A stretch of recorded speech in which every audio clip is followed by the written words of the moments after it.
नमस्कार, news bioscope देख रहे हैं आप और मैं हूं आपके साथ अलका सिंह। विधानसभा अध्यक्ष अवध बिहारी चौधरी ने बड़ा बयान दिया है। उन्होंने कहा कि अध्यक्ष पद से इस्तीफा नहीं दूंगा। अविश्वास प्रस्ताव की मुझे आज जानकारी मिली है। बजट सत्र विधानसभा की नियमावली के अनुसार चलेगा। हम नियम से बंधे हैं और नियम के अनुसार कार्रवाई होगी। मेरे पद का फैसला सदन के विधायक करेंगे।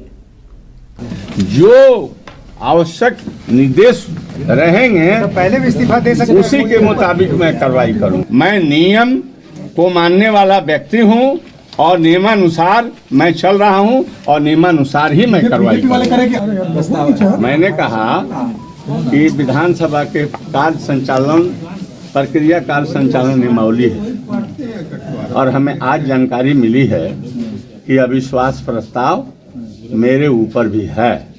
तो उस नियमावली में स्पीकर पर जब अविश्वास प्रस्ताव संकल्प कोई माननीय सदस्य दे देते हैं तो उसमें निहित है कि वो अविश्वास प्रस्ताव 12 फरवरी को विधानसभा में होने वाले फ्लोर टेस्ट और विधानसभा अध्यक्ष के खिलाफ अविश्वास प्रस्ताव पर जदयू नेता व्हिप जारी कर दिया गया है। यह जानकारी ग्रामीण विकास मंत्री श्रवण कुमार ने दिया है। उन्होंने कहा कि जो भी व्हिप के खिलाफ जाता है उस पर अनुशासनात्मक कार्रवाई होगी। ग्रामीण विकास मंत्री श्रवण कुमार ने नीतीश कुमार के दिल्ली दौरे पर कहा कि बिहार को नरेंद्र मोदी की सरकार से काफी उम्मीदें हैं। उन्होंने जीतन मांझी की नाराजगी पर कहा कि ऐसी कोई बात नहीं है। तो जो नियम है, प्रक्रिया है, सदन नियम और प्रक्रिया से बंधा है, कानून से बंधा है। कानून के हिसाब से जो भी तय विषय होता है उस पर कार्रवाई होती है, कार्रवाई चलती है। नैतिकता क्या कहता है सर, क्या बल नहीं है तो? अब तो जिनके बारे में अविश्वास प्रस्ताव है उनको विचार करना चाहिए। दूसरे आदमी क्या कह सकता है? हम इतना ही कहेंगे कि नियम और प्रक्रिया से सदन बंधा है, कानून से बंधा है। कानून का अक्षर सा पालन किया जाना चाहिए। यह माननीय प्रधानमंत्री जी से मिलने के लिए और गृह मंत्री, प्रधानमंत्री तो इसीलिए गए हैं। माननीय मुख्यमंत्री दौरा क्या है और मुख्यमंत्री हमेशा दिल्ली जाते ही रहते हैं, कोई नई बात थोड़ी है। वो तो जो नियम बिहार में एनडीए की सरकार बनने के बाद तमाम मंत्री पदभार संभाल रहे हैं। बिहार के उप मुख्यमंत्री विजय सिन्हा को 9 विभागों की जिम्मेदारी दी गई है। आज उन्होंने कृषि विभाग, पथ निर्माण विभाग, लघु जल संसाधन विभाग का पद संभाला है। विजय कुमार सिन्हा ने कहा कि बिहार कृषि प्रदेश है। यहाँ की 77% लोग कृषि पर निर्धारित है। वहीं जल संसाधन विभाग को लेकर कहा कि हमें किसानों की पूरी चिंता है। यही इच्छा है, तमन्ना है कि बिहार खुशहाल हो, किसानों की खुशहाली, किसानों का सम्मान और किसानों के कृषि के प्रति अनुसंधान। 77% कृषि पर आधारित लोग बिहार में निवास कर रहे और 60% से ज़्यादा एग्रीकल्चर का क्षेत्र हमारे पास है।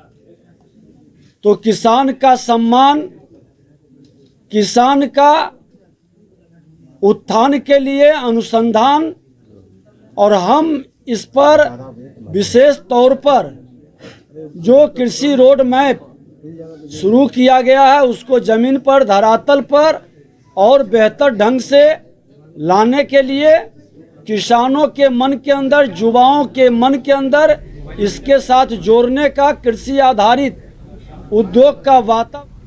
मुख्यमंत्री नीतीश कुमार के बाद पूर्व केंद्रीय मंत्री उपेंद्र कुशवाहा भी दिल्ली रवाना हुए हैं। दिल्ली जाने से पहले मीडिया से बातचीत में उन्होंने कहा कि मेरा यह दिल्ली दौरा सामान्य है। उन्होंने कहा कि 12 फरवरी को विधानसभा में होने वाले फ्लोर टेस्ट में एनडीए पास होगी। उन्होंने कहा कि एनडीए के पास बहुमत से अधिक संख्या है। देखिए, अब मुख्यमंत्री जी किस कारण से दिल्ली जा रहे हैं, क्या मकसद है, यह तो वही बताएंगे। लेकिन मेरी यात्रा सामान्य यात्रा है। हम दिल्ली जाते ही रहते हैं, तो उसी क्रम की यात्रा है। कोई अलग से या राजनीति की नज़र से देखने की जरूरत नहीं है। भाजपा के शीर्ष नेतृत्व से भी मुलाकात होगी बीजेपी के बड़े? देखिए, मुलाकात तो जब जा रहे हैं और चुनाव का वक्त है तो नहीं होगी, ऐसा तो नहीं कहा जा सकता है, लेकिन मकसद हमारा यह नहीं है कि हम जाकर मिलकर अभी सीट शेयरिंग के मामला में बात करने वाले हैं, ऐसा नहीं। 12 को जो फ्लोर टेस्ट होना है, क्या लगता है सर? लगातार ये चर्चा आरजेडी की तरफ से हो रही है कि फ्लोर टेस्ट में सरकार पास नहीं हो पाएगी, सरकार बहुमत सिद्ध नहीं कर पाएगी। क्या आपको लगता है कि कुछ अड़चन भी है क्या इसमें? देखिए, कोई अड़चन नहीं, 100% बहुमत है, ज़रूरत से ज़्यादा है, आवश्यकता से ज़्यादा है, इसलिए इसमें कहीं से कोई इफ वट नहीं है।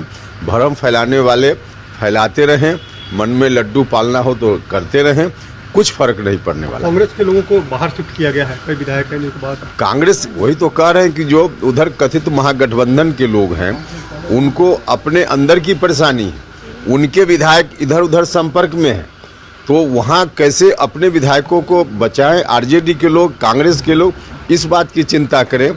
एनडीए गठबंधन में कहीं कोई नहीं है मामला, सब कुछ ठीक है। कांग्रेस के प्रदेश अध्यक्ष आरजेडी में टूट है क्या? टूट होने की संभावना? आरजेडी में टूट होगी ऐसा हम नहीं कह रहे हैं, लेकिन कई लोग संपर्क में हैं, क्योंकि वहाँ बेचैनी तो है ही। प्रधानमंत्री जी के नेतृत्व में इतना बड़ा गठबंधन बन गया है और आम जनता का इतना ट्रस्ट आज उनके ऊपर है कि महागठबंधन के जो भी माननीय हैं, उनके अंदर तो परेशानी बढ़ी गई है ना। जेडीयू के कई नेता संपर्क में है क्या? आप लोग के भी संपर्क में है क्या? बहुत लोग जो बात करते हैं। देखिए, हाँ, निश्चित रूप से आरजेडी और कांग्रेस के लोग, कई लोग संपर्क में हैं, निश्चित रूप से। कांग्रेस के प्रदेश